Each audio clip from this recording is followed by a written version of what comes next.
This is one of those questions that is like the $1 million question, like the age-old, timeless question, the question that humans have been asking themselves and each other and life forever, as long as we could formulate a question. It's our nature to understand things, isn't it? So we get stumped in these kinds of questions, don't we? We might have answers, right? We might think we know the answer. Maybe there is an answer. Maybe there's not an answer. But we come to these conclusions that we have answers. And in that, we are invited to question that the mind is actually the thing that is cultivating an answer. So we have to ask, am I the mind? Am I the body? Who am I? Am I energy? Am I love? Am I the universe? Am I nothing? Am I completely insignificant in this vast reality? These are the questions that have kept people up since the dawn of time. And I want to read you this beautiful quote from Nisargadatta Maharaj. He says, "Love says I am everything. Wisdom says I am nothing. Between the two, my life flows."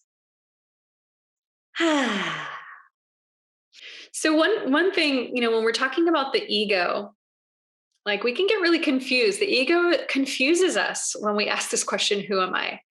It's actually the ego that even asks the question, who am I? Because the concept of I, it insinuates that I am somehow something other than you, that I am somehow something separate in form or in operation. So I really enjoy how Yogananda differentiates between the self, the lowercase s self, the ego self, and the capital S self, like the authentic self that is not a separate thing, right?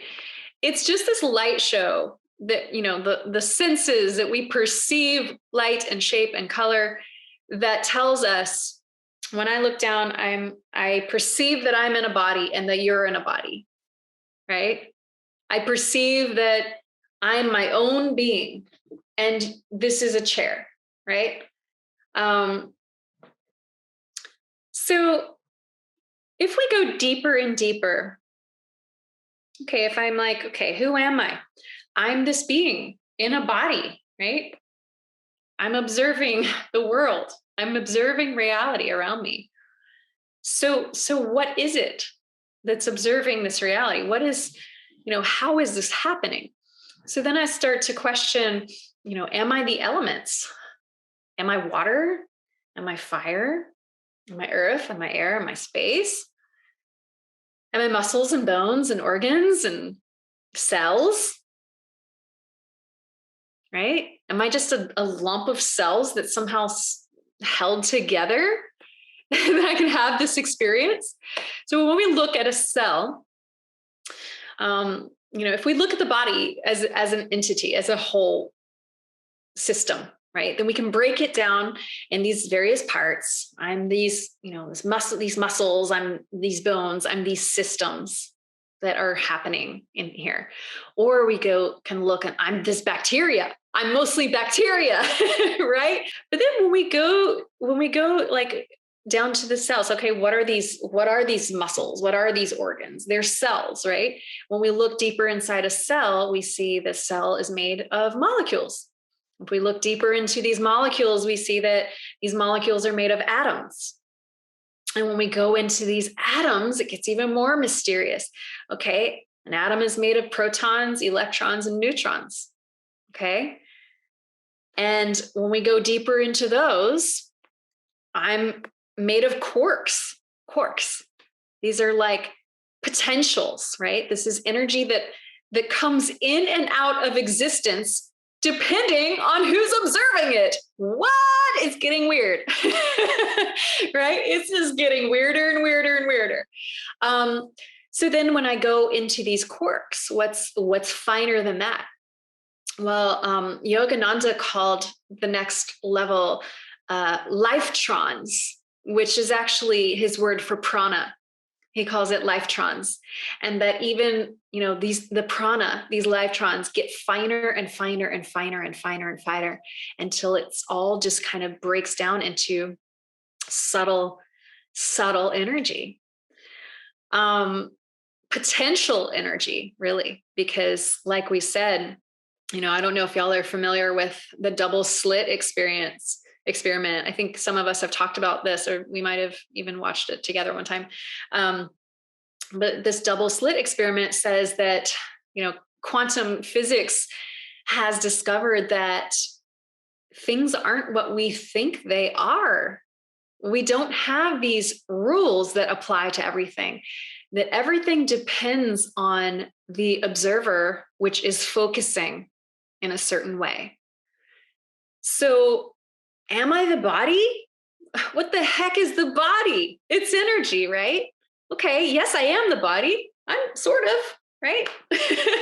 But yeah, so if we just go down that wormhole, we see that, wow, it just gets finer and finer and finer until it's not tangible at all. What am I?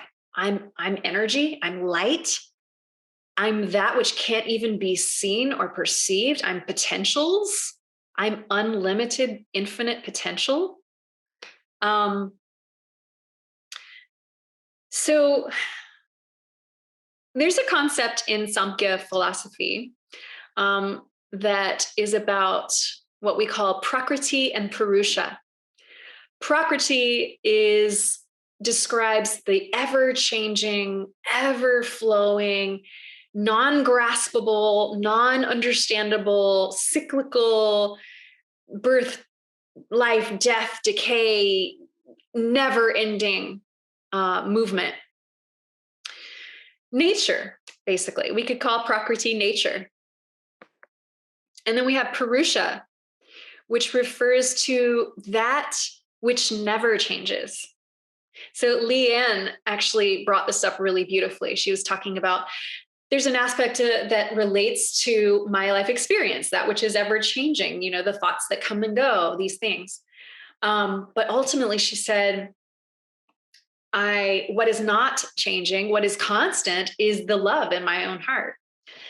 So we could think of Purusha as loving awareness, the soul, whatever you would want to call that aspect of your being that is completely immovable, non-changing, just simply is.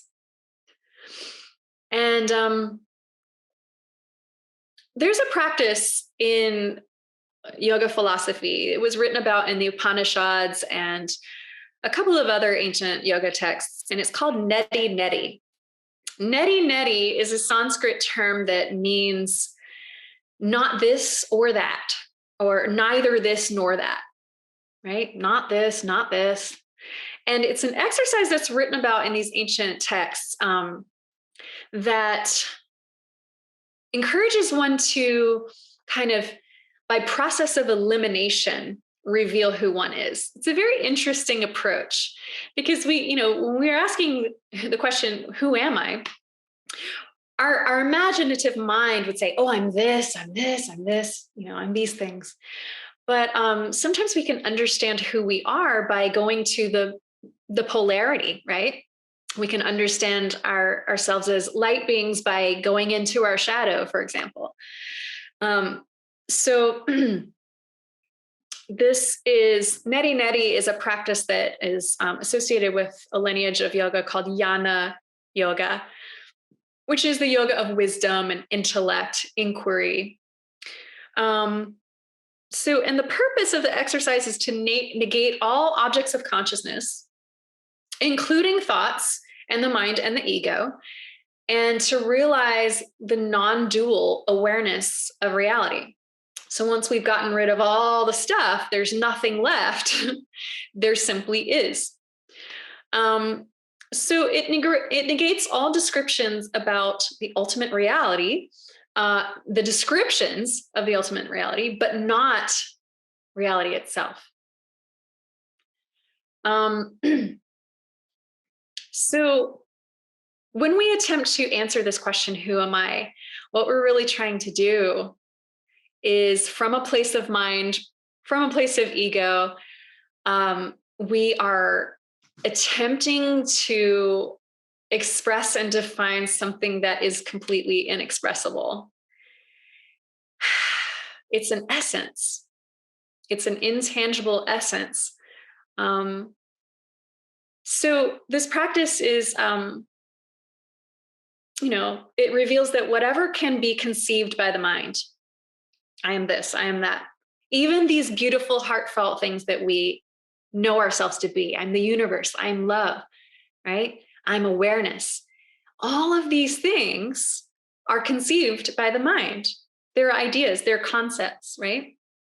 They're feelings, those kinds of things. So the practice of mindfulness will eventually point this out to us. So the mind tires from finding what I am. I'm this. Am I this? I don't know. It gets tired. It tires from it. And then it doesn't need to create labels. It doesn't need an answer anymore.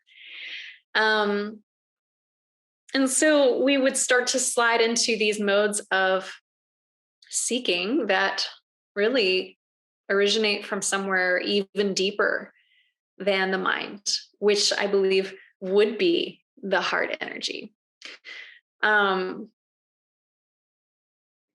So the true sense of the divine reality is ineffable. That's one of the words that I just love. Y'all like that word? Ineffable. It means it's indescribable, indefinable. There are no words that can describe it. And life is this beautiful, great mystery. And we always want to know what it is, don't we? Goodness, we just want to know so badly because it's just so fascinating, isn't it? Oh my gosh. We want to know. We want to have answers. So it's ineffable. And it's like this mystery that cannot be solved. So by accessing the deeper layers of being, the mystery that is like almost frustrating at some points actually becomes a beautiful mystery. It becomes a mystery that we can lean into, that we can embrace, that we can be, that we can actually be the mystery. We don't have to define it. We can just simply be it. And in that being, knowing occurs, understanding occurs, wisdom is gained. So, who are we? It keeps coming up. It keeps coming back, right?